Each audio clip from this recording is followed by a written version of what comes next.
बंगाल में जगह जगह अवैध वसूली से स्थानीय नागरिक व व्यापारी बुरी तरह से त्रस्त हो चुके।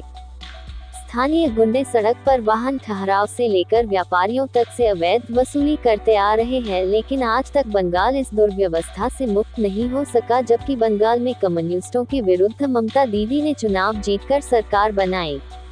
जानकारों की माने तो ये गुंडे कम्युनिस्ट पार्टी छोड़ धीरे धीरे टीएमसी में शामिल हो गए और अपनी पुरानी दुर्व्यवस्था कायम रखते आ रहे।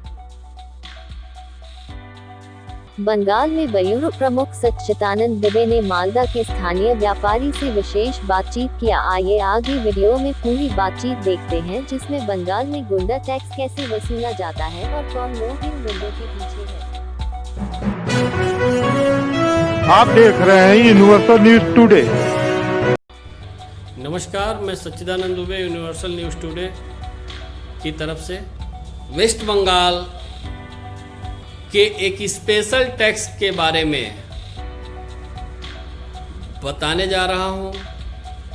राजेंद्र डबारिया जी, जो यहीं वेस्ट बंगाल के मालदा, दुर्गापुर इत्यादि में रह के अपना व्यापार करते हैं, और ये बताएंगे कि ये उस टैक्स के बारे में, वो टैक्स क्या है। राजेंद्र डबारिया जी हमारे साथ हैं। राजेंद्र डबारिया जी, आपका स्वागत है यूनिवर्सल न्यूज़ टुडे के इस मंच पर। आपने अभी बात बात में बताया कि वेस्ट बंगाल में एक नया टैक्स यहाँ की सरकार चलाने वाली तृणमूल कांग्रेस द्वारा सृजित किया गया है, जो पेपर में तो नहीं, लेकिन यहाँ के तृणमूल कांग्रेस के जो कार्यकर्ता हैं वो लेते हैं।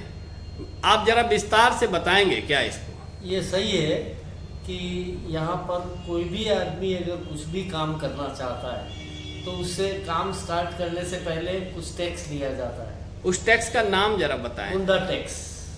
शार्ट में क्या कहते हैं उसको? गुंडा टैक्स को शार्ट में क्या कहते हैं?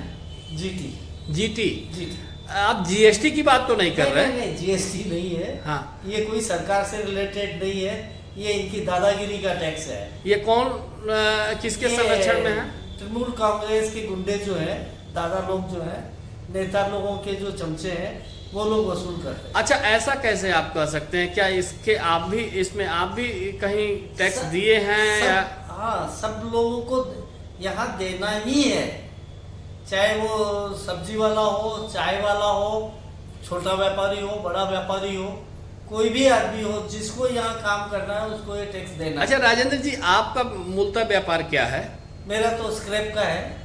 और आप स्क्रैप में क्या आपसे कहीं जीटी की डिमांड हुई? हाँ, जीटी की डिमांड होती है। ये गुंडा टैक्स करके लेते हैं ये लोग। और देते भी हैं क्या? दिए भी हैं क्या? हर आदमी देता है, देना ही पड़ेगा। आप, हमारा काम जब चालू हो जाता है, लोडिंग चालू होती है, तो उस समय वो आके खड़े हो जाते हैं। किस चीज का व्यापार है आपका? स्क्रैप का है मेरा। स्क्रैप की ट्रेडिंग करते हैं। हाँ, आयरन स्क्रैप लेते हैं हम। Iron scrap. हाँ। तो वो कैसे लेते हैं? मतलब कोई रसीद देते हैं? नहीं, कोई रसीद वसीद नहीं। हाँ, जितना मन में आ गया बोल दिया, 5,000 दीजिए, 10,000 दीजिए, 3,000 दीजिए, 8,000 दीजिए, वो आपको देना है। क्या एक लोग मांगते हैं या कई लोग मांगते हैं? नहीं, कई सारे लोग एक साथ आते हैं। कई सारे लोग कई सारे लोग एक साथ। मतलब एक गुंडा एक्टिविटी। हाँ, तो क्या आपने कभी पुलिस वगैरह को अप्रोच किया इस मामले में? नहीं, यहाँ कोई भी आदमी किसी से भी बात करो बोलता है बेकार है पुलिस को जाने का। पुलिस कोई एक्टिविटी करती ही नहीं है, कोई उनके अगेंस्ट में कुछ भी नहीं करती। कभी क्या आपने कोई लिखित पढ़त में कुछ सरकार को, जैसे आप सरकार को सीधे कह रहे हैं कि सरकार द्वारा के तृणमूल कांग्रेस के जो सरकार चला रही है, हाँ, इसके द्वारा संरक्षित है, तो क्या कभी कोई लिखित पढ़त में ऐसा आपने कंप्लेंट किया? नहीं, लिखित पढ़त में इसलिए नहीं दिया जाता है कि अगर आप लिख के दे दो, उनको मालूम हो जाए कि इस आदमी ने लिख के दिया है, तो वो आदमी की खैर नहीं है। अच्छा। उस आदमी को तकलीफ हो जाएगी, इसलिए कोई आदमी बोलता ही नहीं है। थोड़ा दिया और नमस्ते किए और चल दिए। कितने दिन से व्यापार कर रहे हैं वेस्ट बंगाल में आप? मैं करीब 1.5 साल से काम कर रहा हूँ। कहाँ कहाँ? ये स्क्रैप जहाँ जहाँ भी अवेलेबल होता है वहीं से। फिजिकली कहाँ कहाँ से काम करते हैं? हम लोग रानीपाड़ा से आगे लेके क्या जगह है ये इधर, वहाँ जाते हैं, वहाँ से उठाते हैं। अभी आप कहाँ से काम कर रहे हैं? अभी मैं रथबाड़ी में हूँ और यहाँ से काम कर रहा हूँ। ये किस जनपद में आता है रथवाड़ी? ये मालदा जंक्शन, मालदा सिटी में ही है। जी। चलिए राजेंद्र जी, आपने हमारे चैनल को समय दिया, इसके लिए बहुत बहुत धन्यवाद।